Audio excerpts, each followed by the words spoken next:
I'm Jackie Faherty from the American Museum of Natural History. Let's answer your questions from the internet. This is Cosmology Support.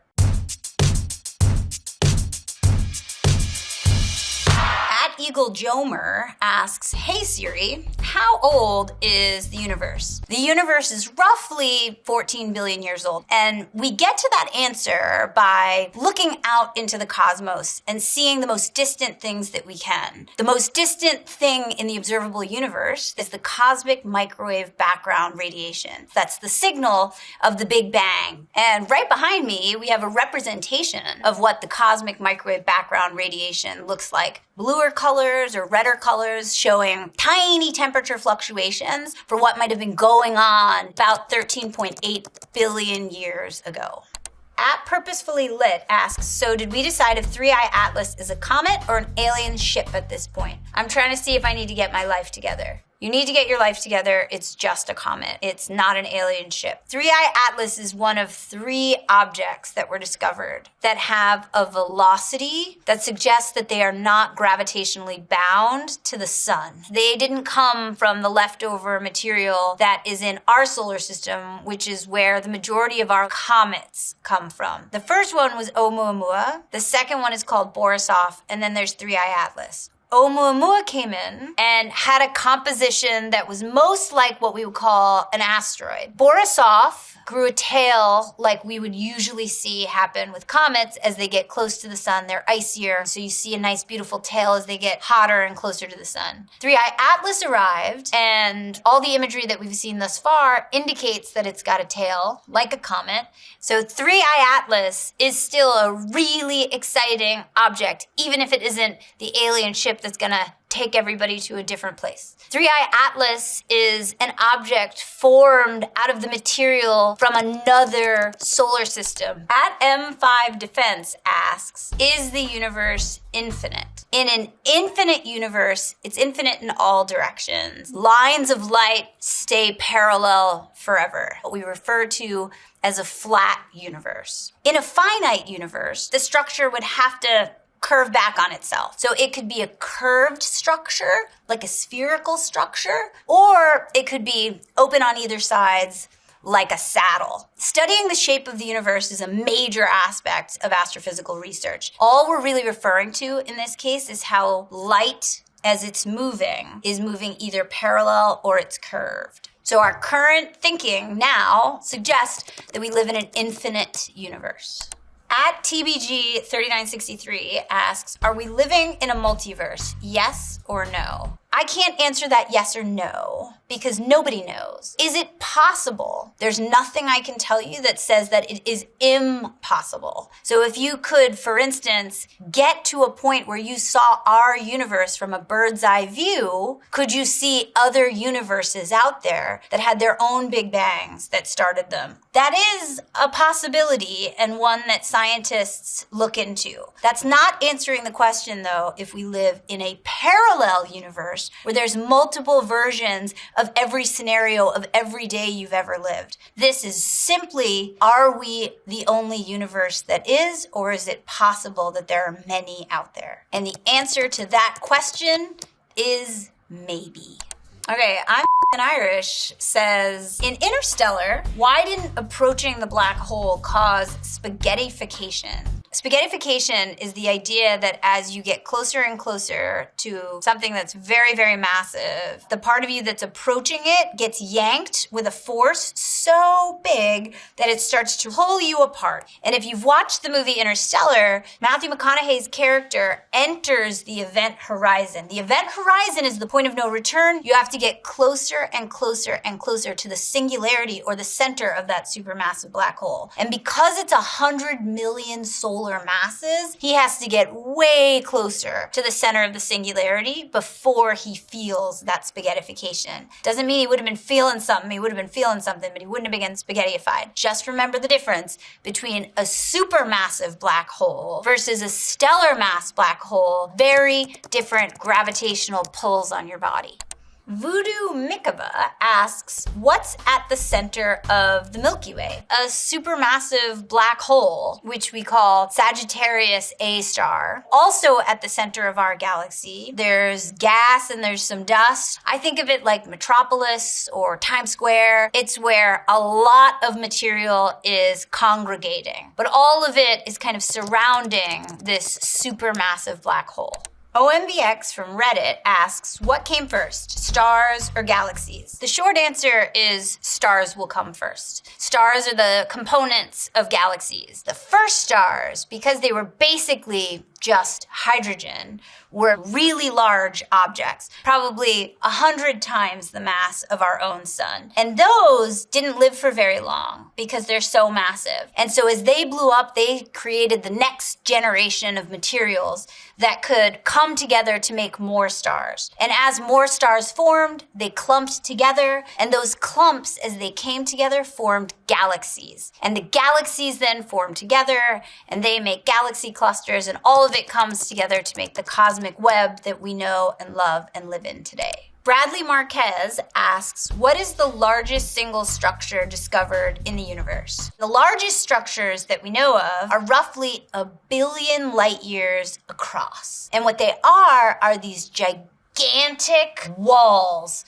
of galaxies. So the image that's behind me is from a map that's been made of the Sloan Digital Sky Survey galaxies. It's a telescope that was in the United States. And it measured how far away all the galaxies are. It's color-coded by their density. And there are some structures that we can tell are all linked together, where the galaxies are all held together into a coherent structure. And we call it the Sloan Great Wall. And for many years, that was the largest structure. But now there's a couple of others that are in competition for it. They each stretch 1 billion light years across. The Milky Way is a part of its own structure, and we call that Laniakea. Astronomers have looked at that structure and seen a couple of things. One, it kind of looks like a spider web with filaments that are coming in and weaving around. Those filaments are made of galaxies. And then in the gaps between them, you can see there's voids. Much of this is being shaped by dark matter. So this web, this structure, which is the hierarchical map of the universe, is carved out by material that we can't even see. DJ Annam wants to know, what exactly is dark energy and dark matter? When you look out across the cosmos, you see the galaxies clump together. But in studying the way everything moved, we realized the stars in the galaxy were orbiting in a way we did not fully understand. Ones on the outside were moving faster than we thought they should be. Same thing with galaxies. Huge clusters of galaxies were being held together, seemingly by nothing, some gravitational thing that was giving off no light whatsoever. And we dubbed it dark matter. Dark matter has the same gravitational properties that you and I have, but it gives off no light, so we cannot see it. And one other thing we discovered is that the universe has been expanding. And not only has it been getting larger, it's getting larger faster and faster. And we weren't sure what to make of that either.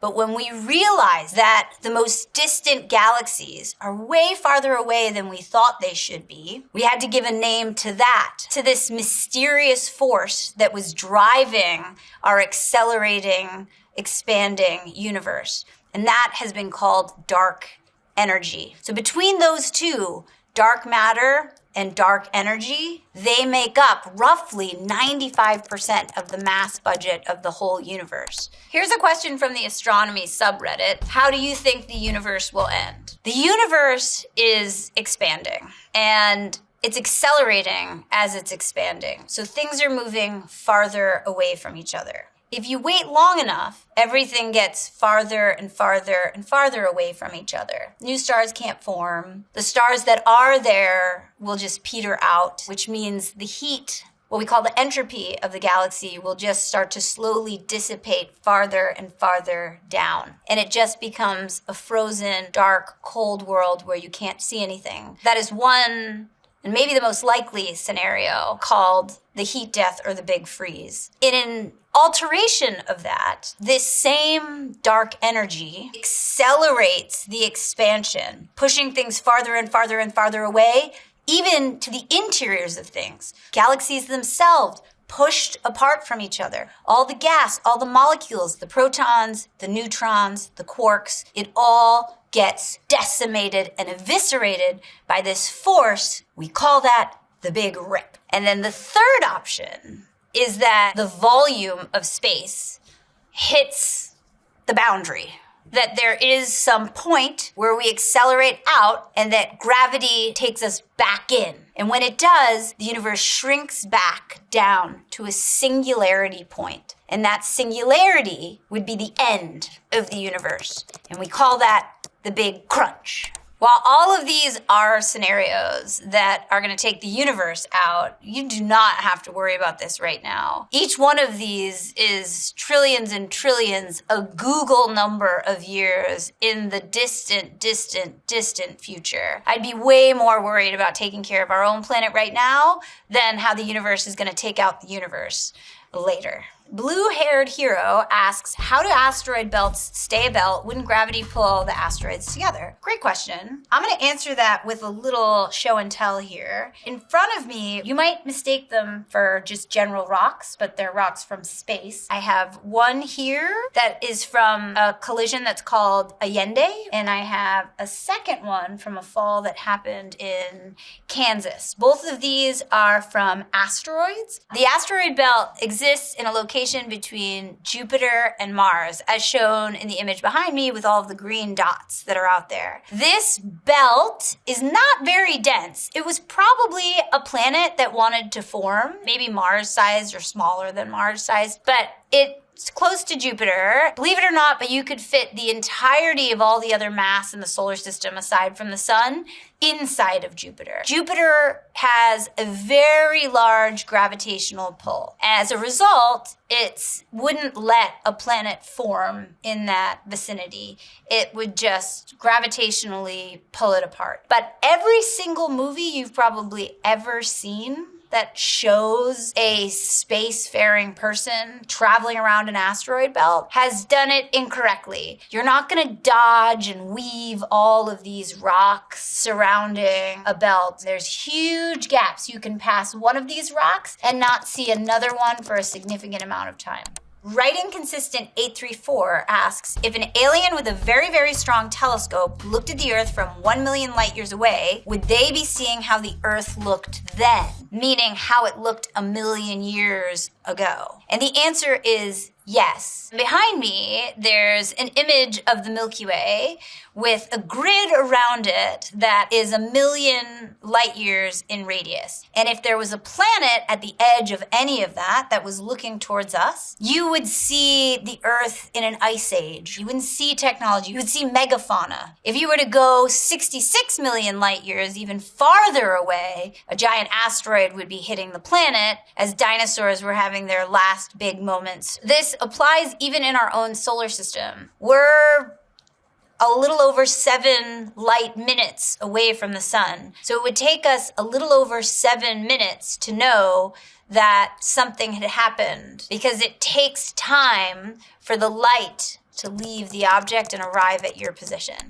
At Two Wells asks, why are sunspots black? Sunspots are black because they represent a slightly cooler temperature on the surface of the sun. So the sun is very magnetically active, and sometimes it, for lack of a better expression, it burps. When it does, it's spitting out some material, and the surface might be representative of a strong area of magnetic fields. And it doesn't have as much convection or the ability for heat to leave the sun, which is why it looks to be a darker color. And the sun does go through a cycle where you see lots of sunspots to way less sunspots. When you get more sunspots, you also get more of these burps, where more material will leave the sun, come towards the Earth, and we can have geomagnetic storms that cause fun things like the aurora borealis. Here's a question from the No Stupid Questions subreddit. Would a solar flare destroy the internet? The answer to that's probably a little bit complicated. It wouldn't destroy the internet. It's hard to destroy the internet, but it could cause quite a bit of technological damage. It's a very active star, and sometimes it has coronal mass ejections that come off of it. What we're showing you is a big one. It was called Bastille Day, and it sent a whopping amount of charged particles towards the Earth. The Earth, though, has a very protective boundary, which is this blue magnetic field that you can see surrounding the Earth, and that helps us a lot. Our magnetic field ends up cascading the plasma down across the Earth, centered at the poles, which is why you can get these gorgeous light shows closer to the northern or southern latitudes. Also, this energy that comes from the sun that interacts with our planet can overpower a grid or can actually hit some of the satellites that are orbiting the Earth. What we do now is we turn the satellites off when we suspect that there's a major magnetic storm happening. I am Edak asks, what is the difference between dwarf planets and other planets? Is it just size or are there other factors? The dwarf planet definition came in the early 2000s when astronomers voted on a new definition for the word planet. And the object that really made everybody vote on it is Pluto. So the difference between a planet and a dwarf planet is, are you dominating your area or not? Jupiter, for instance, it's got an asteroid belt around it. It's got nearly 100 moons around it. Jupiter is dominating its area of the solar system. Pluto just doesn't do that in its area. And so for that, it got demoted to dwarf planet status. Another clear quirk about Pluto is you can see all of the other orbits of the main planets of the solar system. They really form a plane, a nice plane with a little bit of deviation, but a nice plane around the sun itself. But Pluto's off by tens of degrees from the orbit of all of the others. And so as it goes around, it looks like it's off kilter from the rest of the solar system. So that was always a striking quality of Pluto that made people feel a little less comfortable with calling Pluto a planet versus this new designation for it, which is a dwarf planet. Noble Pups asks, what would happen if two stars merged together? It's not that easy to get it to happen. Gravity is more interested in getting the objects to orbit each other. Small stars can do it, and it can be a nice merger, an interesting little explosion. It will be an explosion. The bigger the star or the more massive the objects that are merging, the event gets crazier and crazier. You can get, for instance, two high mass stars to slam into each other. And when they do, they give off an enormous amount of energy, so much so that you might get what's called a gamma ray burst, which is the most energetic kind of explosion that we see throughout the universe. And famously, we saw two neutron stars merge with each other, and the result was a wobble in the entirety of space-time that we could detect from here on Earth. At Rachel in Canada asks, wait, there are rogue planets now? Yes, or at least there's a word that we use to describe objects that are really low mass, wandering the cosmos by themselves without a host star. Maybe they got ejected from their home planetary system. Maybe they formed that way on their own. But what we know is that there's Jupiter-like planets that are wandering around. The image behind me is showing the night sky, but then we can actually show you with these blue circles the locations of stars where we've found planets around them. But then some of those blue circles are going to be surrounding nothing because they are freely wandering dots in the sky that are rogue worlds. We actually think right now every star has at least one planet, if not more. So finding planets is commonplace. How common rogue planets are is an open question in astronomy right now. DW Red asks, is there any possibility of having non-spherical planets out there? By definition, by how the International Astronomical Union defines them, need to be round. You can be a little bit oblate, meaning pulled apart a little bit on the sides, but for the most part, by our definition, you're supposed to be round. There's a lot of objects out there in the solar system that aren't round. Here is an image for you to see, is called Bennu. Bennu is an asteroid. We've actually gone to Bennu, landed on it, taken a sample, and brought it back. But you can see it's quite an irregular shape when you go up to it. It looks like it's a conglomeration of a lot of rocks that have slammed into each other. Those kinds of structures we see throughout the asteroid belt. You can see them even in tiny moons like the moons of Mars, which are called Phobos and Deimos. But for a planet to be called a planet, you need it to be round. At the Physics Memes asks, is there a spot where the Big Bang happened? Do we know where it is? Is it the center of the universe? One of the things that people have commonly through time wanted to think is that there must be a center. Maybe the Earth was the center of the universe. That was a thought process before we really understood that we went around the sun. Similarly, in cosmology, one way to look out into the universe is to feel that there must be a center, because in all directions it looks like we have some homogeny to the way that the galaxies are laid out. But every single planet with a little earthling on it or another species on it would be looking out and thinking the same thing. There is no center to the universe. Everything is a part of the exact same extremely large structure. We're on the surface of a balloon. The Big Bang is when the balloon started to blow up. And then as it did, everything started to expand out. The space that you're in right now came from that same moment. We live on the outside of the balloon, though. The outside of a balloon has no center. It's a surface that is surrounding a material. It's uniform for everyone in each direction.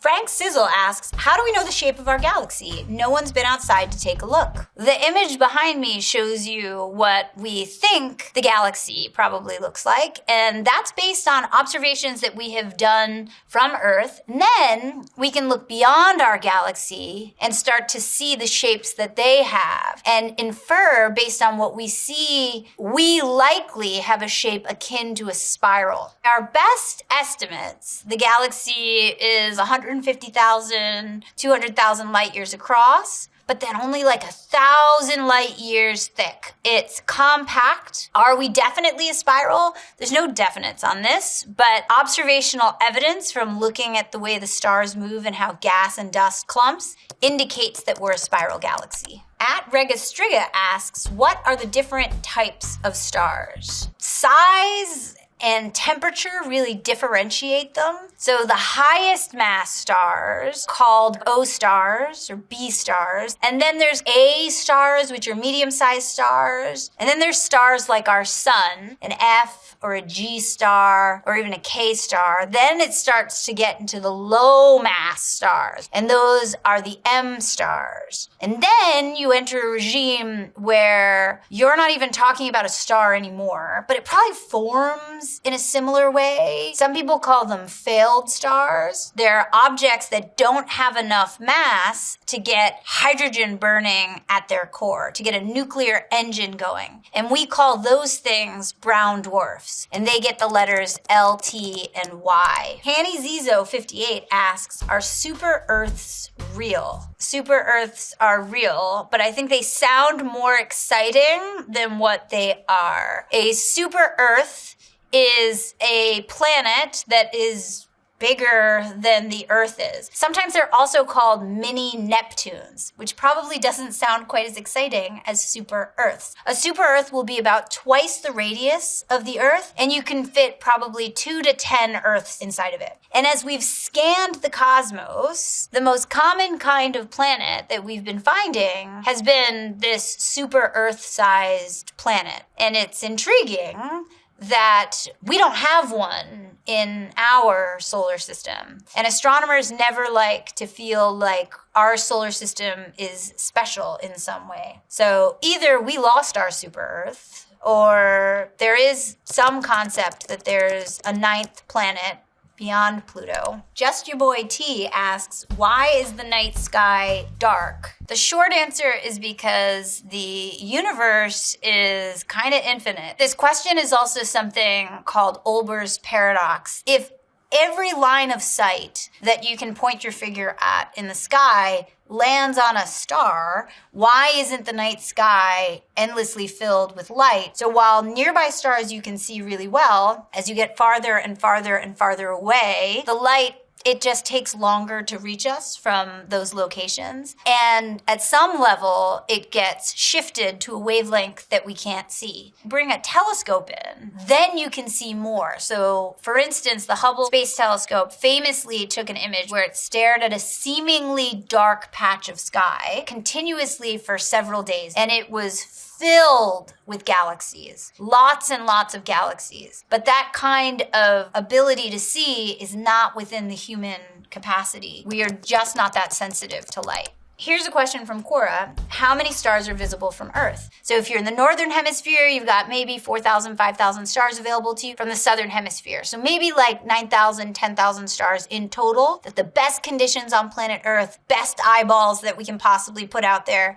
could actually see. So what we can bring up here is a small sample of roughly 350,000 stars that we have mapped, that we know where they are and how they're moving. You can't see them because your eye is just not sensitive enough to be able to see these stars. Light pollution is making it more difficult for you to see them. Your eye makes it difficult for you to see. I would just encourage everybody to try and preserve their nighttime sky. This is the best view that you're ever going to get of what's out there in the cosmos. So those are all the questions for today. Thanks for watching Cosmology Support.